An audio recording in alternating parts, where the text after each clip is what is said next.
नमस्कार दोस्तों, अगर आप एक मेडिकल एस्पिरेंट हैं और स्पेशली अगर आप अब्रॉड से अपनी एमबीबीएस करने की इच्छा रखते हैं तो एक वर्ड जो आपको बार बार कई बार अलग अलग लोगों से मुंह से सुनने को मिलेगा वो मिलेगा यूएसएमएलई का पाथवे टू यूएस। कि आप इस प्रोग्राम को फॉलो करिए, इस कंट्री में अब्रॉड की एमबीबीएस करिए और उसके बाद फिर आप वहाँ से सीधा यूएसएमएलई करके यूएस में जा सकते हैं और यूएस में जाके आप एक अच्छे सक्सेसफुल फिजिशियन या डॉक्टर बन सकते हैं। और इससे अच्छा होगा भी क्या, बहुत अच्छा सपना है, बहुत अच्छी एस्पिरेशन है, बट दोस्तों एक हकीकत में और एक सपने में बहुत बड़ा डिफरेंस होता है। और ये जो यूएसएमएलई और पाथवे टू यूएस का, ऑस्ट्रेलिया का, कनाडा का, न्यूजीलैंड का जो एक पूरा रास्ता है ना, ये काफ़ी कॉम्प्लेक्स रास्ता है क्योंकि जनरली हम बच्चों को इसकी नॉलेज नहीं होती, इसके पाथवे की स्ट्रक्चरल क्लैरिटी नहीं होती, बट सुनने में क्योंकि बहुत अच्छा लगता है तो नेचुरली क्या होता है ना, हम लोग उसको ग्रैब करते हैं। हमें लगता है कि यार ये तो बहुत अच्छा ऑफर दिया है, बहुत अच्छा कैप्सूल है। हम ये भूल जाते हैं इसके पीछे की फंडामेंटल रियलिटी क्या है। दोस्तों एज अ एडमिशन काउंसलर हमारे पास ऐसे सैकड़ों बच्चे आते हैं जिनको इस तरीके के ऑफर दिए जाते हैं और दिए जाते रहे हैं। इतिहास गवाह है कि कैरेबियन आइलैंड, जो छोटे छोटे टापू वाले जो देश हैं, स्पेशली जो नॉर्थ अमेरिका साइड में पड़ते हैं, उनके नाम पे और यूएसएमएलई के कैरेट को दिखा के, उसका बेनिफिट दिखा के कितने हजारों बच्चों ने अपना बहुत उस एजुकेशन के पाथवे को अचीव करने के चक्कर में ना तो उनका यूएसएमएलई क्रैक हुआ, ना उन्हें रेजिडेंसी मिली, ना उनका मैचिंग हुआ, फाइनली वापस इंडिया आए और उनकी एजुकेशन को भी प्रॉपर तरीके से रिकॉग्निशन नहीं मिला। सो दोस्तों आज जो मैं आपको सामने बताने जा रहा हूं, क्योंकि ऐसे अक्सर हम बार बार सुन रहे हैं, लोगों को ऐसे ऑफर दिए जा रहे हैं बच्चों को कि आप किसी भी कंट्री से अपना एमबीबीएस की पढ़ाई कर लीजिए, जिसे अंडर ग्रेजुएट मेडिकल एजुकेशन बोलते हैं।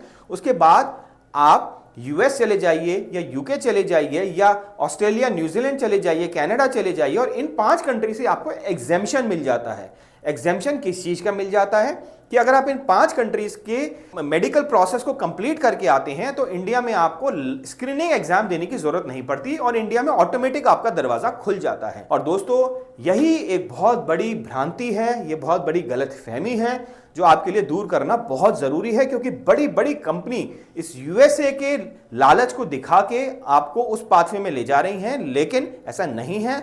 और आज जो मैं आपको दिखाने जा रहा हूं ये गवर्नमेंट इंडिया का वो रूल है, वो रेगुलेशन है, जहां इस प्रोसेस को क्लियर किया गया है कि इन 5 कंट्री से आपको बेनिफिट किस कंडीशन में मिलेगा। आइए दोस्तों इसको समझने की कोशिश करते हैं।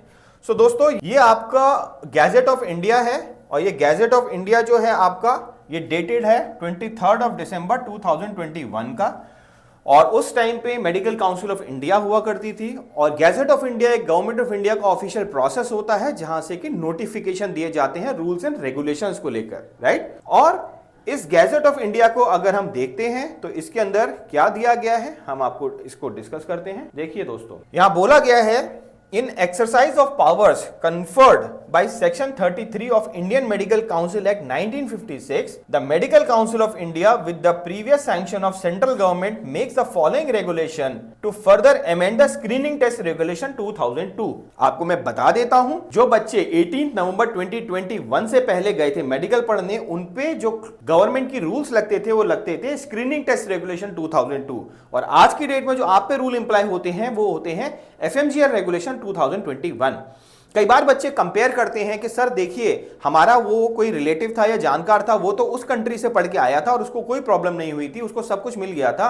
प्लीज आप समझिए, ये देखिए कि वो बच्चा पढ़ने कब गया था, वो 2021 से पहले गया था या 2021 के बाद गया था, क्योंकि अब सिनारियो रूल्स बिल्कुल चेंज हो गए हैं जो बहुत ज्यादा क्रिटिकल हैं और टफ हैं। आइए अपने पॉइंट पे आते हैं। एंड इसके बाद जो पॉइंट दिया गया है दोस्तों वो ये है आपका, देखिए, in the screening test regulation 2002 the following addition और modification substitution shall be indicated thereafter. In regulation 4 under heading eligibility criteria which was amended via notification dated 16th April 2010, the sub clause 3 was added। अब ये क्या है sub clause, यही आपका USMLE और ये सारे कंट्रीज का आपको जो एग्जेम्पशन है उसका रियल रीजन दिया गया है। Provided that a person seeking provisional और permanent registration shall not have to qualify. किन बच्चों को एग्जेम्पशन दिया जाएगा? The screening test if he holds a undergraduate medical qualification from Australia, Canada, New Zealand, United Kingdom and United States of America and the holder has been awarded. That means पहली condition ये है कि उस बच्चे के पास under graduate degree in 5 countries से होनी चाहिए, ठीक है। Shall not have to qualify. Screening test मतलब जो आप बच्चे FMGL का एग्जाम देते हैं, FMG का जो एग्जाम होता है, फॉरेन मेडिकल एग्जाम जो होता है, राइट। और post graduate medical qualification in Australia, Canada, New Zealand, UK, US of America has been recognised for enrolment as a medical practitioner, ठीक है। और यहां पे पोस्ट ग्रेजुएशन मतलब क्या हुआ, आपको इन एग्जाम जो आपका FMG का एग्जाम होता है, फॉरेन मेडिकल ग्रेजुएट टेस्ट, उससे एग्जामिशन कब मिलेगा, अगर आपने यूजी प्लस पीजी दोनों आपने अगर उस कंट्री से किए हैं, इन 5 कंट्री से, तभी आपको एग्जामिशन मिलेगा। अब मैं आपको और समझाता हूं कि इसमें कंफ्यूजन क्या किया जाता है। अभी आपको बोला जाता है, फॉर एग्जांपल आप अपना यूजी कर लीजिए, फॉर एग्जांपल किसी भी कंट्री से एग्जांपल ले लीजिए आप, लेट्स से कजाकिस्तान, राइट। उसके बाद आप सीधा पाथवे ले लीजिए यूएस का, यूएसएमएलई कर लीजिए, है ना। और यूएसएमएलई पूरा करके which is step 1, step 2, step 3 और फिर मैचिंग, है ना। और ये मैचिंग करके फिर आप इंडिया भी आ सकते हैं, राइट। कभी भी आप यूएस प्रैक्टिस करिए, लेकिन कभी भी आपका मन है आप इंडिया भी आ सकते हैं। ये जो पाथवे है ये दोस्तों कंप्लीटली गलत पाथवे है, ऐसा हो ही नहीं सकता, क्योंकि रूल ये बोलता है कि आपको UG under graduate, that means अगर आप यूएस जाना चाहते हैं तो आपको यूएस में क्या करना पड़ेगा, पहले आपको बीएस करनी पड़ेगी, फिर यहां पे आपको एमकैट का एग्जाम क्वालिफाई करना पड़ेगा, फिर आपको मेडिसिन करनी पड़ेगी जो 4 साल की होती है, बीएस भी 4 साल की होती है। ये करने के बाद फिर आपको अपनी रेसिडेंसी करनी पड़ेगी, जिसे हम पोस्ट ग्रेजुएशन भी बोलते हैं। ये पूरा प्रोसेस अगर आप यूएस से करेंगे, ये मैं आपको यूएस के कॉन्टेक्स्ट में समझा रहा हूं, यूएस का जो कंटेंट है, जो स्ट्रक्चर है, सेम होता है यूएस, कनाडा और ऑस्ट्रेलिया और न्यूजीलैंड। ये चारों कंट्री एक ही स्ट्रक्चर को फॉलो करते हैं। तो आप समझ पाए, जो आपको बताने की कोशिश की जा रही है कि आपको यूजी और पीजी दोनों ही उस कंट्री से करनी है, तभी आपको स्क्रीनिंग टेस्ट से एग्जामिशन मिलेगा। और सबसे बड़ी बात देखिए, इसमें जो फंडामेंटल बात है, अगर आप यूएस यूके जाएंगे तो पहली बात तो इंडिया लौट के क्यों आएंगे। दूसरी बात, यूएस यूके जाना कोई इजी नहीं है, that is considered to be one of the toughest pathway, जिसकी कॉस्ट भी बहुत हाई है और प्रोसेस भी बहुत लंबा है। तो अगर आप वहां से आएंगे, राइट, तो आप स्क्रीनिंग टेस्ट से घबराएंगे क्यों, राइट। तो मुद्दे की बात क्या है, अगर आप सपोज यूएस जाते हैं, अपना पीजी क्वालिफाई भी कर लेते हैं, रेजिडेंसी भी कर लेते हैं, वहां डॉक्टर की तरह प्रैक्टिस भी करते हैं, लेकिन फिर भी अगर आपको वापस इंडिया आना है किसी भी पॉइंट ऑफ टाइम पे, एज पर करंट रेगुलेशन, आपको तब भी स्क्रीनिंग टेस्ट देना पड़ेगा, क्योंकि आपने यूजी एक्स कंट्री से की थी और पीजी आप करने के लिए इन 5 कंट्री में गए थे। सो दोस्तों, ये मेरा एक छोटा सा प्रयास था आपको इस रेगुलेशन के थ्रू क्लियर करने का, क्योंकि ऐसे बहुत सारे क्वेरीज हमारे पास आते हैं कि सर इस तरह का पाथवे हमें दिया जा रहा है और हमें बहुत अच्छा लग रहा है, और मेरा अल्टीमेट ऑब्जेक्टिव यूएस में एमएलई क्लियर करने का है। मैं एक चीज छोटी सी और बोलना चाहूंगा, देखिए आज की डेट में आप जिस स्टेज पे खड़े हैं, अभी आप अपनी एजुकेशन स्टार्ट करने वाले हैं, प्लीज आप ये टारगेट मत बनाइए कि मेरे को यूएस एमएलई करना है, प्लैब करना है। वो टारगेट आपका इवेंचुअली इवॉल्व होगा जब आप अपना 4th ईयर 5th ईयर में जाएंगे, 3rd ईयर के बाद, क्योंकि आपकी फंडामेंटल नॉलेज आपको मिल चुकी होगी। आप ज्यादा लंबा मत सोचिए प्लीज, ये मैं आपको बता रहा हूं। आप अभी के लिए सिर्फ ये फोकस करिए, आपको ऐसा कॉलेज मिले जिसमें एजुकेशन अच्छी हो, जिसमें हॉस्पिटल अच्छे हो, जिसमें क्लिनिकल नॉलेज मिले, है ना। आप किसी भी दुनिया के किसी भी कॉलेज से आप किसी भी पाथवे में जा सकते हैं।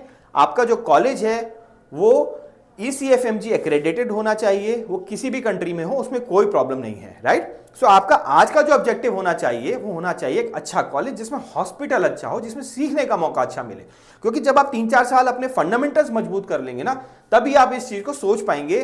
और जनरली क्या होता है, बच्चे पैरेलल पाथवेज लेते हैं, वो यूएसएमएलई का भी एग्जाम देंगे, AMC का भी एग्जाम देंगे, तो इस तरह से पैरेलल पाथवे चलते हैं, राइट। सो ये एक छोटा सा प्रयास था आपको रियलिटी चेक देने का। प्लीज ये जो एस्पिरेशन है ना जो यूएसएमएलई की दी जाती है, वो आज के लेवल पे जब आपको कुछ नहीं पता कि सब्जेक्ट्स में कंटेंट क्या है, क्या आपको पढ़ाया जाएगा, कैसा पढ़ाया जाएगा, वो आई थिंक राइट अप्रोच नहीं है। आपको स्टेप बाय स्टेप चलना चाहिए, एक स्टेप लीजिए, सेकंड स्टेप लीजिए, थर्ड स्टेप लीजिए और उन स्टेप पे फोकस करिए। जब आपके ये स्टेप मजबूत होंगे तभी आप आगे जा पाएंगे, नहीं तो आप यूएसएमएलई छोड़िए, आप अपना FMG क्लियर नहीं कर पाएंगे इंडिया में आके। और आप देख रहे हैं कि कितने बच्चे ऐसे हैं, बहुत बच्चे ऐसे हैं जो इंडिया में वापस आ ही नहीं पाते क्योंकि उनका FMG year on year clear नहीं हो पाता, राइट। इसी थॉट के साथ मैं आपको छोड़ता हूं, होपफुल आपको ये क्लैरिटी मिली होगी। आगे भी आपको कोई डाउट हो, कुछ सवाल हो तो आप definitely get my university team से कंसल्ट कर सकते हैं और हम आपको आपके टेक्निकल सवालों पे पूरा जवाब देने की कोशिश करेंगे। Thank you. Say hello to GMU, the one-stop shop for all your admission needs. We introduce you to the finest universities and help find the best fit based on your profile. We help with applications and assist with documentation, visas and even accommodation. With over a decade's worth of experience, 40 university partners in 10 countries worldwide and more than 5,000 satisfied students, GMU does it all. Fix a meeting with us today.